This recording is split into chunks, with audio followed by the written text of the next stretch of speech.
마켓 무버입니다. 예상하지 못했던 윤석열 대통령의 비상계엄 선포가 우리나라의 국가 신용등급에 미칠 영향에도 관심이 쏠리고 있습니다. 글로벌 3대 신용평가사 중 한 곳인 무디스에서는 이러한 사태가 길어진다면 부정적인 영향을 미칠 수 있다라고 경고하기도 했습니다. 무디스는 이번 보고서에서 취약한 경제성장 전망과 지정학적으로 어려운 환경, 인구 고령화 등 구조적 제약을 포함한 수많은 위기에 대처할 정부의 역량에 부담이 갈 수 있겠다라고 평가를 했고요. 이러한 정치적인 갈등이 장기화하면서 법안을 통과해 효과적으로 실행할 정부의 역량과 경제 활동에 영향을 끼치게 된다면 신용도에 부정적일 것이다라고 이야기를 했습니다. 무디스의 국가 신용등급 현황을 보면 우리나라는 현재 세 번째로 높은 등급인 AA에 위치해 있고요. 프랑스와 아랍에미리트, 카타르 등과 같은 수준입니다. 현재 영국과 벨기에, 체코, 홍콩, 마카오 등보다 높은 수준에 위치해 있고 10년째 AA의 지위를 공고히 유지해 나가고 있는데요. 이러한 지위가 흔들리지는 않을까 일각에서는 우려가 나타나고 있는 상황입니다. 하지만 신용평가사의 또 다른 한 축인 S&P에서는 비교적 긍정적인 전망을 내놓고 있습니다. S&P는 이번 한국의 계엄 사태가 신용등급에는 실질적인 영향이 없을 것이다라고 보고 있는데요. 비상계엄이 몇 시간 만에 해제가 되었고 한국의 제도적 기반이 이로 인해 탄탄한 것으로 판단했다라고 전했습니다. 하지만 한국 정치권이 투자자들을 안심시키기 위해서 얼마나 잘 대응하느냐에 따라서 의사결정을 앞으로 내릴 때 한국의 투자에 적용하는 위험 프리미엄이 줄어들 수 있고 또 늘어날 수 있다면서 정부의 대응이 중요함을 강조하기도 했습니다. 한편 하루아침에 우리나라를 여행 위험국으로 바라보면서 여행과 항공, 면세, 카지노 등의 업계에는 타격이 일어나고 있는 상황입니다. 주한 미 대사관은 새빨간 경보창을 이렇게 띄우기도 했는데요. 집회와 시위가 벌어지고 있는 곳을 피하라면서 우리나라를 여행 위험국가로 지정하는 이러한 경보를 내놓기도 했습니다. 영국 외무부에서도 경고문을 게재했는데요. 우리나라에 대해서 계엄 선포 후에 진행 중인 상황을 인지하고 있다면서 정치적인 시위를 피해서 조심해서 여행을 하라고 권고를 했고요. 이스라엘 외무부 역시 웬만하면 한국을 방문하지 않는 게 좋다면서 이 나라를 방문할 필요성을 검토해보라라고 했습니다. 여행주와 면세, 카지노까지 업계에는 지금 바짝 긴장할 수밖에 없는 상황들이 이어지고 있는데요. 하루빨리 좋은 조치가 취해져서 업계의 부담이 덜어지길 바라보겠습니다. 지금까지 마켓무버였습니다. 네, 시장은 하락하고 있지만은 그 와중에 움직이고 있는 기업들 하나하나 살펴보도록 하겠습니다. 먼저 박근호 이사님께서 YC를 가지고 오셨어요. 오늘 장중에 10,000원대를 넘어서기도 했는데 이 기업을 긍정적으로 보고 계신 걸까요? 네, 이제 시장에서 반도체 관련주들을 보는 뷰가 일단은 뭐 언제 얼마까지 올라간다라는 것을 예측하기 힘들지만 가격적으로는 이제 거의 다 빠지지 않았나라는 듯한 느낌이 좀 있는 것 같아요. 일단 뭐 두 가지 모멘텀이 좀 있다라고 보시면 될 것 같은데 사실 뭐 두 가지 중에 하나는 뭐 새로운 것은 아니긴 합니다만은 가장 좀 최근에 이슈화 되고 있는 게 이제 코스닥 150 이제 변경, 종목 변경인데 이제 6월이랑 12월에 하게 되는데 이번에 12월 13일 기준으로 YC가 코스닥 150에 새롭게 편입이 된다라는 점. 일단 편입이 되면 아무래도 이제 패시브 자금 쪽에서 유입이 들어오기 때문에 수급적으로 일단 유리한 자리를 차지할 수 있다라고 보시면 될 것 같고요. 뭐 YC를 우리가 보통 상반기에 굉장히 주목을 많이 했던 종목인데 그때는 이제 HBM의 H만 들어가도 실질적으로 시장에서 굉장히 높은 어떤 주가 상승률을 기록을 했을 텐데 지금은 HBM 관련해서 아무리 뉴스가 나와도 시장에서 어떤 이제 주가의 퍼포먼스가 나오지 않고 있는 상황인데요. 일단 두 번째 말씀드렸던 부분은 이제 첫 번째는 이제 코스닥 150의 정기 그 변경에서 편입이 된다. 그다음에 삼성전자가 2대 주주로 있다라는 점이 시장에서 사실 이 부분에 대해서는 일장일단이 있는 거죠. 실질적으로는 삼성전자가 대주주가 있으니까 아무래도 캡티브 물량이 삼성전자 쪽으로 몰릴 수밖에 없고 그 외에 이제 다른 쪽으로의 어떤 그 고객사들의 확보가 좀 약간 어려울 수도 있다는 점이긴 합니다만 아무래도 좀 어려운 시장에서는 이런 든든한 아군이 있다라는 것은 실질적으로 굉장히 좀 도움이 많이 된다라고 생각을 하고 있습니다. 이제 기사나 이제 YC의 종목 분석을 보면은 뭐 D램과 와이퍼의 검사 장비를 국내 최초로 생산을 하고 있다. 유일하게 유일은 아니고 이제 방식의 차이가 있는데요. 다른 어떤 장비들 같은 경우는 하나하나씩 검사한다라고 하면은 YC 같은 경우는 이제 동시에 여러 장을 검사를 하고 있다는 점이 좀 틀리다라고 보시면 될 것 같아요. 자, 정리를 하면은 코스닥 150 12월 13일서부터 이제 변경이 됩니다.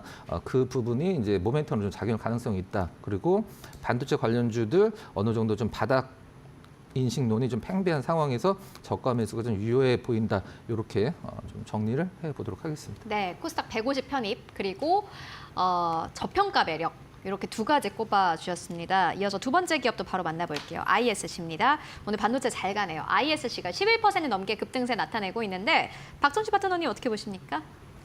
저도 오늘 좀 반도체 쪽에 정치 테마를 제외하고는 이제 반도체 쪽이 좀 눈에 많이 들어오더라고요. 아무래도 네. 좀 가격적인 매력도가 네. 큰 것 같아요.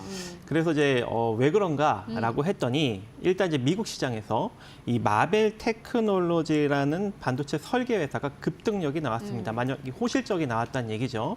그래서 아무래도 이제 이런 이제 기술주 관련 종목들, 반도체 관련 종목들을 좀 강하게 이끈 측면이 있고 그로 인해서 이제 미국 시장도 잘 상승력이 나왔는데 이런 이제 기업들이 이제 호실적이 나온 이유가 아무래도 이제 AI다라고 이제 이야기가 되면서 AI 팹리스 기업들이 최근에 우리나라 시장에서도 상승력이 나왔어요. 그게 자람 테크놀로지 같은 그런 종목들. 오늘도 좀 강한 상승 흐름이 나왔는데 자 이런 또 흐름이 나오니까 AI 하면 또 HBM 아닌가라고 이제 HBM 관련 종목들이 오늘 뭐 삼성전자, SK 하이닉스, 오로스 테크놀로지 아까 언급해 주신 YC까지 지금 계속적으로 좀 상승력이 잘 나오고 있습니다.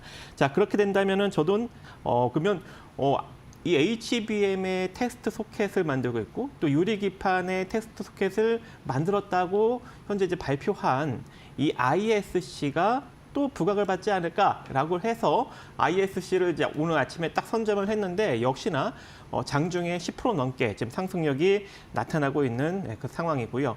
일단은 이 테스트 소켓이 이제 지속적으로 다양하게 만들어지고 있다 보니까 실적적인 측면도 올해부터 본격적으로 턴 어라운드 되고 있는 상황이고 또 이 소부장 쪽에서 유일하게 이제 밸류업 프로그램을 발표를 했는데 2027년까지 올해부터 3년간 500억 이상을 이제 투입할 예정이고 또 이 R&D 쪽에 거기다가 이제 2027년까지 글로벌 최고 R&D 인프라를 구축하겠다. 또 생산 능력도 매출 기준 5천억 정도 수준으로 증설하겠다. 또 2027년까지 현재 3.5%인 자기자본 이익률을 20%까지 높이겠다. 또 배당 및 자사주 매입 소각 정책이 포함된 주주 환원율을 30%를 제시했습니다. 그래서 아무래도 이제 ISC를 여러분들이 계속적으로 좀 주목을 해봐야 되지 않을까. 제가 이제 계속 언급을 드리고 있는 종목이죠. 역시나 이제 오늘도 강한 시세를 뿜어주면서 지금 시세 상승력이 잘 나타나고 있는데 차트를 보더라도 제가 이제 계속적으로 저항으로 언급드린 55,500원을 돌파를 했어요. 그래서 이 자리를 잘 돌파 안착을 하게 된다면 한 단계 더 주가 상승력이 나타나면서 73,000원 정도 자리까지 바라볼 수 있을 것 같습니다. 그래서 ISC를 보유하고 계신 분들은 55,500원이 이탈되지 않는다면 지속 홀딩 관점으로 73,000원 정도 자리까지 바라보시면 좋을 것 같습니다. 네, 알겠습니다. ISC 만나보고 왔고요. 간밤에 마벨 테크놀로지가 긍정적인 실적을 발표를 하면서 이제 돈 벌기 시작했네라는 어떤 컨센서스가 좀 형성이 된 것 같습니다. 앞서서 만나봤던 반도체 쪽들 함께 잘 체크해 보시는 게 중요해 보이고요. 이어서 세 번째 기업 바로 만나보도록 하겠습니다. 현대그린푸드입니다. 시장은 안 좋은데 현대그린푸드 주가 보고 깜짝 놀랐습니다. 오늘은 또 14,000원대에서 거래가 되고 있는데 조용히 좀 가고 있는 것 같아요. 어떻게 보십니까? 네, 시장에서 그렇게 큰 관심은 맞아요. 없는 종목이고 기업이죠. 또 관심 받기도 힘든 섹터긴 하죠. 네. 근데 수급이 좀 워낙에 좋은데 우리 앵커께서 그 런치플레이션이라는 단어 들어보셨죠? 점심값 너무 올라가지고. 그렇죠. 그 런치플레이션의 어떤 그 수혜를 보고 있는 요즘 기업이다. 편의점도 비싸요. 그렇죠, 맞습니다. 그 수혜를 보고 있는 기업이라고 네. 보시면 될 것 같은데. 우리가 흔히 얘기하는 이제 뭐 가장 쉽게 얘기하면 급식하는 기업입니다. 급식. 근데 이 급식이 이제 규모가 커지면 그 규모의 경제가 이제 어느 정도 이제 주가 실적에 그 영향을 미치기 때문에 실적이 좀 너무 좋게 나왔죠. 그때 3분기 기준으로 이제 영업이익이 383억, 매출이 6천억. 실질적으로 지금 시가총액 4,700억은 저평가라고 생각을 하고 있고요. 급식의 지금 상황이 현대 그린푸드의 급식 상황이 어떻게 되는지 잠깐 브리핑을 드리면 급식하는 곳이 한 600개 정도 됩니다. 600개에 하루에 한 65만 명 정도가 현대 그린푸드의 급식 장소를 이용을 해서 식사를 한다라고 해요.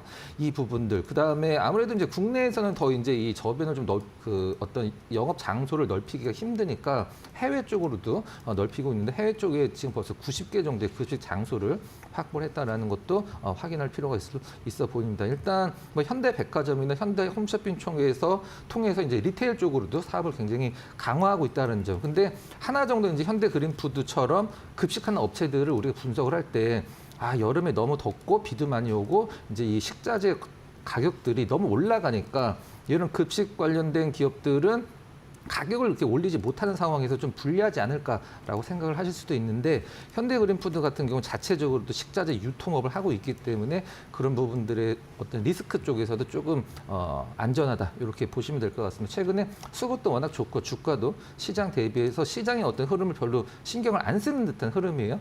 현대그린푸드 윗방향이 조금 더 열려 있다라는 생각으로 한번 소개를 시켜드렸습니다. 네, 현대그린푸드 만나보고 왔습니다. 진짜 조용히 강한 기업이고 수급도 계속해서 유입이 되고 있는 기업입니다. 어려운 시장을 좀 공략할 수 있는 기업이 되지 않을까 하는 생각도 들고요.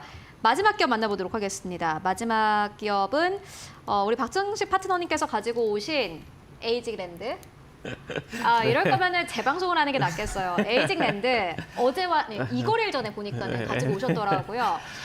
이슈가 이제 새로운 것들을 좀 들어보도록 하겠습니다. 일단은 뭐 새로운 거는 네, 일단 없나 봐요. 없긴 네. 없는데 일단 그러면은 요거를 왜 네. 이렇게까지 보시는지 그 이유를 좀 들어볼까요? 일단은 이 AI 반도체 쪽이 최근에 좀 지속적으로 부각을 받고 있는 상황이기 때문에 아무래도 이제 TSMC와 협업을 하고 있는 디자인 하우스 사업을 하고 있는 이 에이직랜드가 후발로 충분히 이제 부각을 받을 수 있다. 그렇게 이제 생각을 해서 계속적으로 지금 언급을 드리고 있는데 제가 계속 이제 여러분들한테 언급을 드리는 이유가 27,200원 이하로 계속적으로 좀 모아가라라고 했는데 오늘도 장중에 28,000원까지 상승이 나왔다가 시장이 오늘 오후장 들어서 이렇게 쭉 밀리면서 같이 좀 이제 매도 수급도 같이 나오면서 오늘 좀 밀렸어요. 차라리 그래서 지금도 나쁘지 않은 가격이다라고 생각을 해서 지금 현재 27,000원 밑으로 지금 밀리는 상황이기 때문에 지금 가격 이하로 제가 계속적으로 언급을 드리죠. 26,000원대까지 모아가라. 근데 어제도 저점을 찍은 가격이 26,300원이에요. 그래서 여러분들이 지금 가격대 이하로 26,000원대까지 열심히 이제 분할로 모아가다 보면 이제 이렇게 이제 TSMC 쪽에 이제 이 디자인 하우스 사업을 하면서 이 시스템 반도체 이제 팹리스 회사들의 이 AI 반도체들을 많이 이 공정에 맞게끔 이제 바꿔주는 역할을 하는 그런 기업이기 때문에 향후 이런 이제 AI 반도체 쪽 설계 쪽에서도 상당히 좀 주목을 받지 않을까 그렇게 생각을 합니다. 근데 그때 되면 이제 시장이 좋아져야 되는데 오늘 시장 왜 이렇게 안 좋을까요? 자, 오늘 시장 같은 경우에는 일단 우리 이제 정치적 불확실성 때문에 아무래도 이제 외국인 수급이 쉽게 유입이 되지 못하고 있는 것 같아요. 근데 이번에 이제 탄핵 이제 투표를 하는 게 원래 내일이었잖아요. 네. 근데 이게 이제 7일 날로 연기된 것 같아요. 그죠? 그렇게 된다면 아무래도 내일까지도 우리나라의 외국인 수급이 안 좋을 가능성이 있습니다. 탄핵 정국 때문에 그렇죠. 수급이 안 좋다. 그렇다면 오늘 시장이 좀 안 좋으니까는 지수가 좀 크게 빠지잖아요. 그렇다면 박근호 이사님은 오늘 시장 왜 이렇게 빠진다고 보세요? 어제가 이제 지진으로 따지면 본진이었다라고 하면 오늘은 좀 약간 여진 정도로. 근데 여진이 더 네. 기분 나쁜 것 같은 그런 느낌이에요. 그렇죠. 이게 네. 그래도 시장이 좀 올라오지 않을까 하는 기대감도 그러면 있었는데 좀 약간 반대로 생각할 필요 있을 것 같아요. 오를 이유가 있나? 라고 생각을 할 맞아요. 필요도 있습니다. 네. 가격적인 매력이 있지 않습니까? 가격적인 매력은 사실 주식 투자할 때 가장 큰 메리트거든요. 근데 가격적인 메리트가 주가에 영향을 미치려면 이제 수급이 들어와야 되는데 수급적인 측면에서 아직까지는 좀 약간 힘든 구간이다라고 뭐 말씀을 드리도록 하겠습니다. 알겠습니다. 그렇다면 에이직랜드 여전히 기회 있다 이렇게 보시는 거죠? 네, 차라리 이럴 때 잘 매수하셔서 내일 모레 정도는 솔직히 저는 이제 지수가 반등이 나올 거라고 생각을 하거든요. 그래요? 내일까지 좀 약세로 가고 그래서 모레 정도에 여러분들이 단기적인 수익을 또 챙겨가는 그런 기회로 삼으셨으면 좋겠습니다. 우리 시청자분들께서 아주 작은 수익이라도 내기를 바라는 그렇죠, 마음에서 그렇죠. 이렇게 가지고 오셨다라는 의견 듣고 가도록 하겠습니다. 그만큼 또 생각을 해보면은 진짜 뭐 계속해서 볼만한 기업이 잘 없는 것 같다라는 생각도 들고 두 분께서 어려운 시장 안에서도 그래도 이렇게 종목들을 잘 선택을 해주셔서 너무 감사 이런 말씀을 드리도록 하겠습니다. 지금까지 박근호 이사 그리고 박정식 파트너님과 함께 이야기 나눠봤습니다. 말씀 고맙습니다.